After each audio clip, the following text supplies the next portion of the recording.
अस्सलामुअलैकुम। Super daily news में आपको खुशामदीद कहते हैं।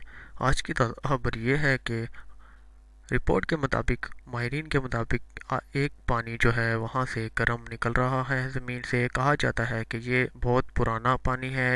पहले पहले दौर में एक पीपीएल कंपनी आई थी अंग्रेज़ों की, जिन्होंने खुदाई की तेल के लिए, लेकिन यहाँ से पानी निकल आया। लेकिन अब ये पानी किस लिए यूज़ हो रहा है मैं आपको बताता हूँ। तफसीलात के मुताबिक यहाँ औरतें दिन में नहाती हैं, रात में मर्द नहाते हैं। दिन में जो है औरतें नंगी नहाती हैं।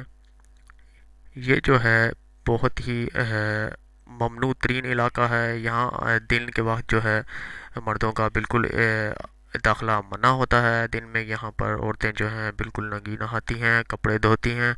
तो दोस्तों, आपको मालूम ही होगा होगा अगली वीडियो के लिए इजाज़त दें। अल्लाह हाफिज़।